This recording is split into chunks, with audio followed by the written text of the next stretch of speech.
You need a lot more faith to believe that this was a hoax than you do to believe that the animal we see in the video is real.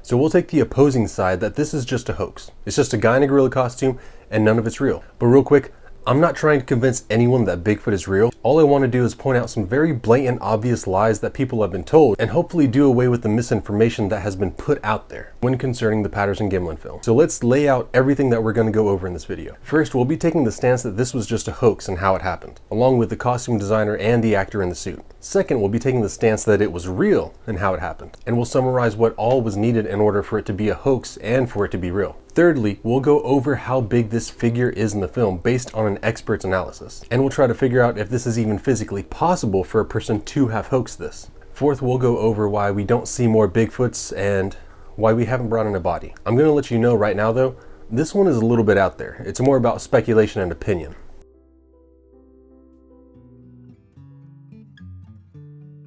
So the year is 1967, and Roger Patterson and Bob Gimlin just recorded this infamous film right here. In order to get this 9-second clip done, they first had to contact an actor and let them know what they were working on and how secretive it was going to be. The actor agrees and is brought to a professional costume maker to be sewn into his costume. However, the costume designer realizes they got their work cut out for them. This man was 7 feet tall with arms and legs that were a bit out of proportion. During the makeup that required the actor to be sewn into his costume or glued directly to his body, Roger Patterson and Bob Gimlin requested that the artist give the costume breasts. I'm not joking, look at the film, it has breasts. So the artist looks at him and explains, it's going to be hard enough to get him out of here without him being spotted and without the suit ripping and tearing while you trek into the forest.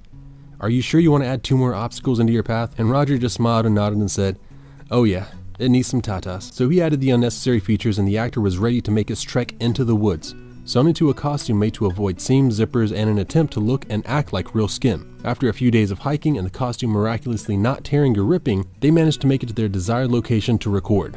So what do they decide to do? Do they give it a slow-moving close-up to show the detail of the costume to really sell it? Do they decide to be in the film with the actor to show the scale of the 7-foot-tall man next to the 5'10" rodeo clowns? Oh yeah, and they were rodeo clowns. They decided to spend their hard-earned cash that they got from risking their lives to have an artist create a monkey suit. So did they decide to be in the film with the actor to show the scale of the 7-foot-tall men next to the 5'10" rodeo clowns? Or did they just decide to let him sit in the frame for a while and then walk away to give the public a really good view of this thing? They had literal film, so they would want to be certain that this journey was not for nothing. So what did they do? None of these options actually. Roger and Bob decided, hey, let's have me jump off the horse, nearly drop the camera, have it be incredibly shaky, and then record him for only 10 seconds worth of good footage. So the actor is looking at the 2 men like, you mean to tell me I rode on a horse out to the middle of nowhere for 2 days, been uncomfortably sleeping in this hot suit, also you can have a few seconds worth of film? Yep.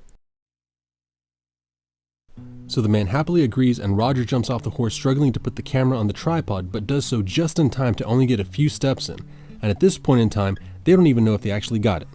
This was literal film, so they recorded what they could and left. They begin another 2-day journey out of the forest and supply the man with a change of clothes as they rip the costume off of him and dispose of it as to destroy the evidence. They make it back and develop the film and see that they've got something good enough to share. So now that they've got their film, Roger decides to hire a new Bob Gimlin. You see, Bob was disappointed in the hoax, and when they went out trying to sell it to Hollywood, Bob just didn't want to do it anymore. He had horses to care for and went back home. Roger had to hire someone new, and this guy also calls himself Bob Gimlin. He does this, and despite being in on the secret, the real Bob decided to keep the secret. He was really upset, but stayed faithful to the hoax. Despite the fact it ruined his friendship with Roger, he was being harassed by people at his home along with his wife being harassed at work. Despite all of these things happening, the real Bob Gimlin has never denied the credibility of the film, and ultimately he made no money off of it. So later on the actor decides to come forward, except this man doesn't fit the proportions correctly, and he's not 7 feet tall. But the costume designer would go on to never make another good costume ever again. You see, in order for all of this to have worked, they would have needed a lot of money for a lot of different things. They would need to pay for the food and water for 3 men, one of which was huge. They'd also need the money to keep him quiet so that way he wouldn't talk. Then they'd also have to pay for this one-of-a-kind, tailor-made costume, and to also keep the artist quiet. And if you understand artists like I do, when you make something incredible and rare and so unbelievably wonderful, you just want to share it with everyone. So he would have needed to not only keep this quiet, but also never make a costume like this or similar to it ever again. And despite Bob not getting paid at all for this film and also having a falling out with Roger, He too would have had to have been continuously ridiculed and bullied about the film while never having anything good come of it. It actually ruined his life for a good amount of time, and all he had to do to get back at his friend who betrayed him and get rid of the people that were teasing and harassing him and his wife was just speak up and say, all right, it was all a hoax, it wasn't real. But he never did. Around where I lived, gee whiz, I was a real outcast. And my wife worked at a savings and loan institution, and so she worked on the teller line for a while. And they'd come up and say, hey, God, you're Bob Gimlin's wife. You know, we thought that, oh, Bob was a sensible guy, but he goes down there in California and comes up with a weird story that he had made a film of a Bigfoot. So it hurt a little bit. It hurt a lot. And so that's kind of what I went through for 35 years. See, people don't suffer because of a prank. They're not going to endure the pain of a joke for decades. They suffer and endure and remain strong and maintain what they have been saying all along because of the truth, which is much more believable than a man in a gorilla costume. So in summary, what do we need to have for this video to have been a hoax? 2 rodeo clowns need to have enough money to fund a trip into the woods for 2 men and 1 abnormally large man, pay for his silence, then pay for an exquisite one-of-a-kind costume, and then pay the designer to sew the giant man into the suit. Then they pay the artist to remain quiet and to never make another Bigfoot costume again. And everyone must remain loyal to the lie, even when 2 of the men that started it were basically enemies for several years. That's what it takes to make this a hoax. Also, the costume would have to have been destroyed so that it was never used again, because God forbid they make another film and try to make some money off of their investment. So I'll let you stew on that for a little bit. It's incredibly unlikely. And now I want to talk about these 2 goobers, Bob Heironimus and Philip Morris.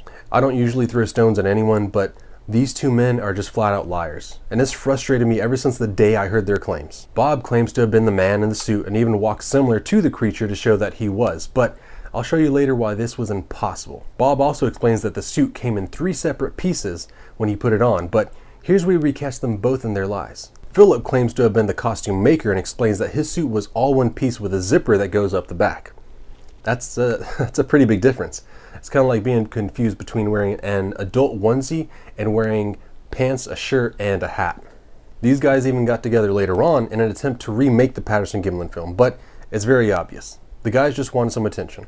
It was awful and the costume was awful. These men are very clearly not being entirely honest, and anything that comes from their mouths should be in question. I'm not saying this to cast shame upon Bob or Philip or their families.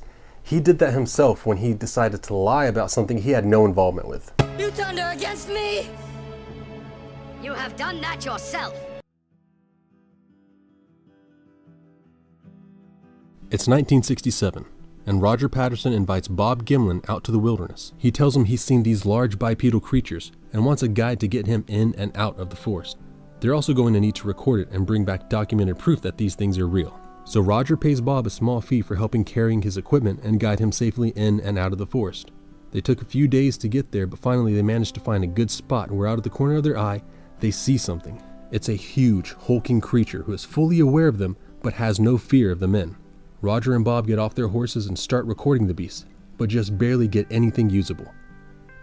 They were considering going after this thing, but were afraid to chase it because they had seen 2 others and had lost them in the trees. They come out of the forest, develop what they have, and come out with this film. Roger and Bob try to sell the film, but Bob's heart just wasn't in it, because to him, the film wasn't all that great. He had seen more than that and wasn't impressed at all. So Bob goes home to be the real-life cowboy he is, and Roger finds someone else to help him. This other person decides to start calling himself Bob Gimlin, and to my knowledge, Roger never corrects him. This really upset Bob, and the 2 had a falling out. Years later, Roger is on his deathbed, and he contacts his old friend to come out and speak with him. He apologizes for replacing him, and the 2 make up. He tells him, "As soon as I get better, we'll go out and catch us a Bigfoot." But sadly, Roger passes away the next day. Bob was mocked and ridiculed for decades, and this includes his wife as well. But despite all of the pain the film caused him, and his friend, and his wife, he never denied the film being true, because he truly saw the creature that is in that film. You see, this version is much shorter because it doesn't need so many moving parts to work. But just because it's so simple doesn't mean that it's true. just that it's more likely. So let's take a look at the film and kind of analyze it, see if this man that came forward really does fit the scale of the creature. We'll take some up close and slowed down looks at the creature walking to see if we can see any zippers or loose hanging material that points towards it being a costume. So there's a few things to note about this clip, and we'll just go over them randomly. I'm not saying any one thing is more important than another. First off, a photographer from the History Channel has analyzed this film, and he's come forward saying that it's around 7'4" or bigger based on the lens they were using. He used photogrammetry to explain how big it was and states that it was around 7'4" with room for error between 7'2" and 7'6" tall. With a 15mm lens, that I realized that it increases the height of the creature tremendously. This creature is approximately 7'4" tall, and I'm allowing a margin of error between 7'2" and 7'6". But even within that margin of error, this is something quite extraordinary. It is highly unlikely to be a human being. When we focus in on these frames here, we can see a few things worth noting. The thigh muscle has separation between these two parts of the leg. This would only be able to be seen if one of a few things were going on. It was a 7'4" woman with fur glued to her skin. It was a man sewn into a costume, and yet somehow it doesn't have folds in the material. Or it was a real creature with real muscles. So this creature has been nicknamed Pattie, and Pattie is a female.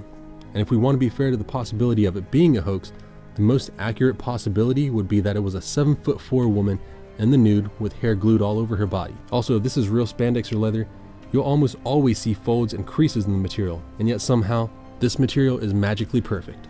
Also, spandex wasn't made until the 70s, so that stuff didn't even exist. This little bit here is enough to say that this was most likely not a costume. This next part I'm not going to harp on or talk too much about because it's kind of awkward, but Bigfoot's got female features. This is clearly the frame of a female Bigfoot and what it would resemble if she was with child or had recently given birth and was feeding a child the way that mammals do. It makes the logistics of faking it so much more difficult.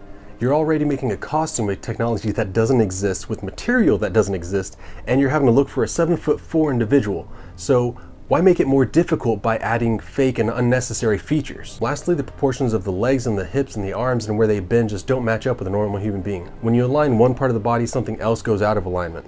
This physically cannot be a human unless they were 7'4" and deformed. Any way you cut it, people are just not naturally shaped like this. It really just doesn't happen.